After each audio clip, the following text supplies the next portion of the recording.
দুই কারণে নারীরা সব থেকে বেশি জাহান্নামে যাবে, কিন্তু নারীরা জানেও না যে এই দুইটা ভুল এত মারাত্মক ভুল। না জানার কারণে নারীরা অবিরত এই ভুলগুলো করেই যাচ্ছে। আল্লাহর হাবিব সাল্লাল্লাহু আলাইহি ওয়াসাল্লাম যখন দুনিয়ার জমিন থেকে মেরাজের উদ্দেশ্যে রওনা দিলেন, 7 আকাশ অতিক্রম করলেন, আল্লাহর আরশ অতিক্রম করলেন। আল্লাহ তাআলা সেই দিন নবীজিকে অনেক কিছুই দেখিয়েছেন। নবীজি সেই দিন জান্নাত ভ্রমণ করেছেন, জাহান্নাম ভ্রমণ করেছেন, পুলসিরাত দেখেছেন।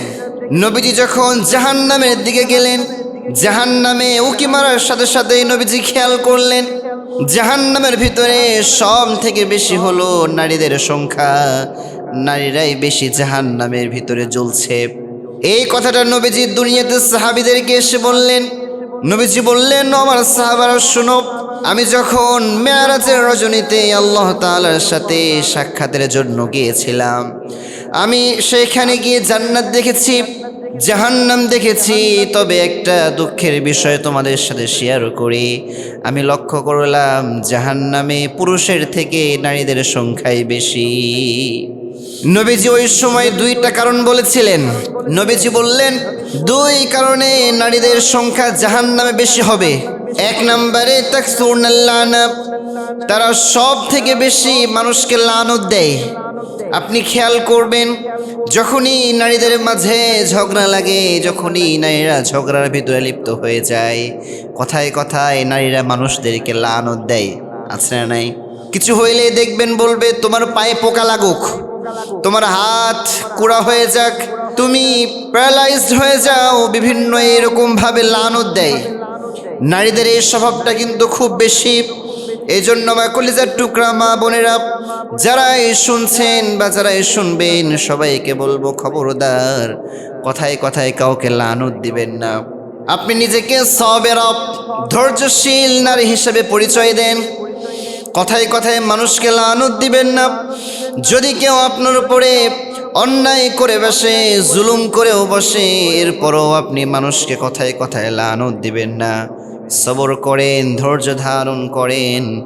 কারণ যদি আপনি বিপদের সময়, কষ্টের সময়, যে জায়গাতে আপনার কোনো দোষ নেই, যে জায়গাতে সব দোষ হলো আপনার প্রতিপক্ষের ব্যক্তির, ওই জায়গাতে যদি আপনি চুপও থাকেন, এই চুপ থাকার কারণে আল্লাহ তাআলা আপনাকে কাল কিয়ামতের ময়দানে বিনা হিসেবে জান্নাত দান করে দিবে। এজন্য রব্বুল আমিন বলেন, ইন্নামা ইউওয়াফাস সাবিরুনা আজরাহুম বিগাইরি হিসাব। দুনিয়াতে যে সমস্ত বান্দা বা যে সমস্ত বান্দিরা আল্লাহ তাআলার জন্য ধৈর্য ধারণ করে, সবরে জামিল ইখতিয়ার করে, কখনো কাউকে কোনো কিছুই বলে না, ওই সমস্ত বান্দা বা ওই সমস্ত বান্দিদেরকে কাল কিয়ামতের ময়দানে আল্লাহ তাআলা বিনা হিসেবে জান্নাত দান করে দিবে। সুবহানাল্লাহ পড়ে। তাহলে 1 নাম্বার যে ভুলের কারণে নারীরা সব থেকে বেশি জাহান্নামে যাবে, সেটা হচ্ছে তাকসুরনাল লানা, তারা বেশি বেশি মানুষকে লানত দেয়। আর 2 নাম্বার যে ভুলটার কারণে নারীরা সব থেকে বেশি জাহান্নামে যাবে, সেটা হচ্ছে তাকফুরনাল আশিরা, তারা কথায় কথায় স্বামীর নাশকর করে। এজন্য আমার কলিজার টুকরা মায়েরা, বোনেরা, সবাইকে আমি বলতে চাই, খবরদার নিজের স্বামীর নাশকর করবেন না। অনেক নারী আছে এমন যারা স্বামীর কথায় কথায় নাশকর করে, সারা জীবন স্বামী দিয়ে যায়। একটা দিন যদি স্বামী দিতে না পারে, একটা দিন যদি স্বামী স্ত্রীর আবদার পূরণ করতে না পারে, স্ত্রী ওই সময় স্বামীর মুখের উপরে বলে বসে, তুমি আমার সারাটা জীবন কি দিলা, আছে না নাই? স্বামী সারাটা জীবন দিয়ে গিয়েছে, স্বামী সারাটা জীবন স্ত্রীর জন্য অক্লান্ত পরিশ্রম করেছে, যখন যা দরকার সব কিছুর ব্যবস্থা করেছে, বাট একদিন দিতে পারে নাই। এইটা নিয়ে তুমুল ঝগড়া। এক পর্যায়ে ওই স্ত্রীটা তার স্বামীকে বলে বসে, তুমি আমার সারাটা জীবন কি দিলা। খবরদার কলিজার টুকরা আম্মাজান, কলিজার টুকরা বোনেরা, আপনি যতই নামাজ পড়েন না কেন, যদি আপনি আপনার স্বামীর নাশকর করেন, যদি আপনি আপনার হাজবেন্ডের সাথে খারাপ ব্যবহার করেন, আপনি কিন্তু জান্নাতে যেতে পারবেন না, জান্নাত আপনার জন্য হারাম হয়ে যাবে। এজন্য খবরদার এটা খেয়াল রাখতে হবে যে কোনো সময় যেন স্বামীর সাথে আপনার বেয়াদবি না হয়ে যায়। কোনো সময় স্বামীর নাফরমানি করবেন না। আপনাকে যা দিবে যতটুকুই দিবে এটা নিয়ে শুকরিয়া আদায় করবেন। আপনি দেখবেন না আপনার পাশের বাসার ভাবি কি নিয়েছে, আপনি দেখবেন না আপনার পাশের বাসার ভাবি কত টাকার জুয়েলারি নিয়েছে, কত দামি শাড়ি নিয়েছে। আপনি এটা খেয়াল করবেন আপনার স্বামী কতটুকু ইনকাম করে। আপনার স্বামীর বাজারের ভিতরে আপনার সব সময় চাহিদা রাখবেন, আপনার ডিমান্ড যেন বেশি না হয়ে যায়। এজন্য যারা মায়েরা বোনেরা শুনছেন বলবো, এই দুইটা ভুল কখনোই করা যাবে না। এই দুইটা ভুল যদি কোনো নারী করে তাহলে ওই নারী দুনিয়াতে যতই বেশি আমল করুক না কেন, কাল কিয়ামতের ময়দানে ওই নারীটা জান্নাতে নয় জাহান্নামে যাবে। এবার আমি নারীদের জন্য বিশেষ করে 4টা আমলের কথা শেয়ার করছি। যদি কোনো নারী 4টা আমল করতে পারে ওই নারীটার জন্য কাল কিয়ামতের ময়দানে জান্নাতটাকে সহজ করে দেবেন একজন, তিনি কে? 1 নম্বরে আল মারআতু ইযা সাল্লাত খামসাহা। ও আমার কলিজার টুকরা আম্মা জান, কলিজার টুকরা বোনেরা, 1 নম্বরে 5 ওয়াক্ত নামাজ সময় মতো পড়বেন। আমি খেয়াল করেছি অনেক সময় অনেক মায়েরা অনেক বোনেরা নামাজ পড়ে ঠিক, কিন্তু সময় মতো নামাজ পড়তে চায় না।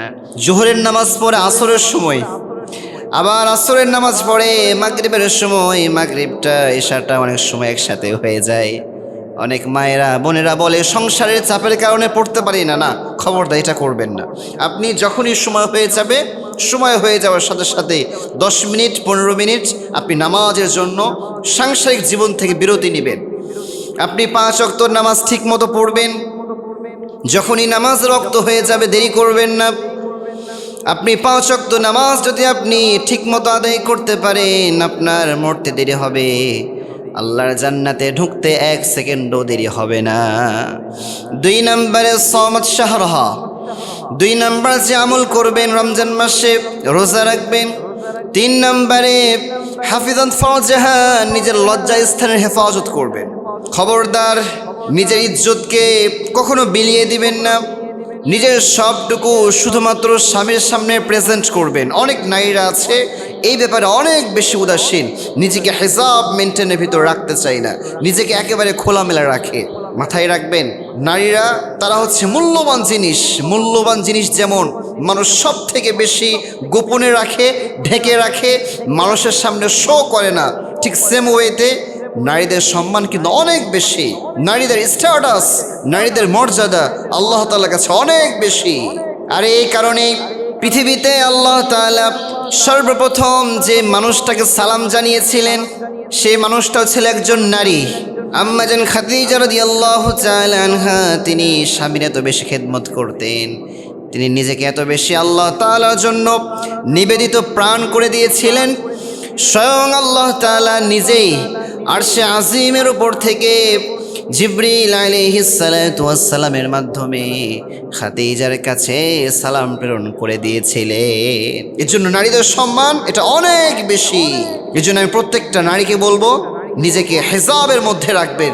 নিজের প্রত্যেকটা অঙ্গ প্রত্যঙ্গ এটা জাস্ট আপনার স্বামীর সামনে আপনি শো করবেন। বাট দুঃখের সাথে বলতে হয়, যদি আজকে আপনি আমাদের সমাজের দিকে তাকান, যদি আপনি আমাদের সোসাইটির দিকে তাকান, তাহলে আপনি খেয়াল করবেন হাজারো নারী, হাজারো মায়েরা, হাজারো বোনেরা এমন আছে যারা হিজাব মেনটেন করতে চায় না। অনেকে দেখবেন বিউটি পার্লার থেকে এমনভাবে সেজে গুজে বের হয় যা দেখে মানুষের চোখ আটকে যায়। আল্লাহর হাবিব সাল্লাল্লাহু আলাইহি ওয়াসাল্লাম বললেন, শেষ জামানাতে এমন কিছু নারী বের হবে যারা জাহান্নামের নরকীট, যারা নিজেরাও মানুষকে তার নিজের দিকে আকৃষ্ট করবে এবং নিজেরাও মানুষের প্রতি আকৃষ্ট হবে। আপনি খেয়াল করবেন অনেক নারী বর্তমানে এমন আছে যারা তাদের চুল, যারা তাদের পিঠ, যারা তাদের পেট সবগুলো বের করে দিয়ে রাস্তাঘাটে চলাফেরা করে। খবরদার, নিজের সবটুকু আপনি আপনার স্বামীর জন্য উজাড় করে দিবেন, স্বামী ছাড়া অন্য কাউকে আপনার দেখাতে পারবেন না। এজন্য 3 নম্বরে আপনি করবেন হাফিজাত ফারজাহা, নিজের লজ্জা স্থানের হেফাজত করবেন, নিজের সবটুকু দিয়ে নিজেকে প্রোটেক্ট করবেন। এবং 4 নম্বরে আতাত জাওজাহা, নিজের স্বামীর আনুগত্য করবেন। আপনার স্বামী আপনাকে যা বলবে সেইগুলো আপনি মানার ট্রাই করবেন, আপনার স্বামীর বিরুদ্ধে কখনোই যাবেন না। যদি আপনার স্বামী আপনাকে কোনো কিছুর আদেশ করে যে এটা হালাল, কোনো হারাম বিষয় না, ওই আদেশটা আপনার উপরে মানাটা ফরজ। আপনার স্বামী যদি বলে তোমাকে হিসাব পড়তে হবে, আপনার উপরে হিসাব মেনটেন করাও ফরজ। যদি আপনার স্বামী বলে আমার অনুমতি ছাড়া তুমি 1 সেকেন্ডের জন্য ঘর থেকে বের হতে পারবে না, আপনাকে এটাও মানতে হবে। খবরদার, আপনার স্বামী যা বলবে আপনার স্বামীর মন খুশি করবেন, আপনার স্বামীর মনের মতো আপনি হওয়ার ট্রাই করবেন। আপনার স্বামী যদি বলে আমার স্ত্রীটা ভালো, আপনার মরতে দেরি হবে, আল্লাহর জান্নাতে ঢুকতে 1 সেকেন্ডও দেরি হবে না। স্বামীর জন্য যেমন স্ত্রীর সার্টিফিকেট অনেক বেশি জরুরি, আবার স্ত্রীর জন্য স্বামীর সার্টিফিকেট অনেক বেশি জরুরি। মাথায় রাখবেন, কোনো স্ত্রী মারা যাওয়ার পরে যদি তার হাজব্যান্ড বলে না আমার স্ত্রী অনেক ভালো ছিল, আমি আমার স্ত্রীর উপরে খুশি ছিলাম, ওই স্ত্রীটাকে সাথে সাথে জান্নাত দান করবেন একজন, তিনি কে? আবার যদি কোনো স্বামী মারা যাওয়ার পরে তার স্ত্রী বলে না আমার স্বামীটা অনেক ভালো ছিল, আমার স্বামীটা আমার হক আদায় করত, আমি আমার স্বামীর উপরে রাজি খুশি ছিলাম, যদি এইরকমভাবে কোনো স্ত্রী তার স্বামীর ব্যাপারে সার্টিফিকেট দেয়, আল্লাহ তাআলা ওই স্বামীকেও জান্নাতুল ফিরদাউস দান করে দিবেন। সুবহানাল্লাহ পড়েন। এর জন্য বলবো, যারা স্বামীরা আছেন স্ত্রীর সাথে সুন্দর ব্যবহার করবেন, এবং যারা স্ত্রীরা আছেন স্বামীর সাথে কোমল ব্যবহার করবেন। স্ত্রী এবং স্বামী তারা হচ্ছে দে আর লাইক এ ড্রেস, পোশাকের মতো। পোশাক যেমন মানুষের শরীরের সাথে লেগে থাকে, স্বামী আর স্ত্রী এইরকম একটা সম্পর্ক হতে হবে, যে সংসারে স্বামী স্ত্রীর মাঝে যত সুন্দর সম্পর্ক থাকে সে সংসারটা তত বেশি জান্নাতি সংসার হয়ে যায়, সে সংসার ভিতরে আল্লাহ তাআলা তত বেশি সুখ আর শান্তি দান করে দেন। সুবহানাল্লাহ পড়েন। আর যে সংসারের ভিতরে স্বামী স্ত্রীর মাঝে মিল থাকে না, যে সংসারের মাঝে স্বামী স্ত্রীর মাঝে সুন্দর রিলেশন থাকে না, সে সংসারে কখনো বরকত আসে না। এই জন্য আমি দোয়া করি আল্লাহ তাআলা প্রত্যেকটা হাজব্যান্ড ওয়াইফকে একসাথে মিলেমিশে থাকার তৌফিক দান করুন। সকলে পড়ছি আমিন।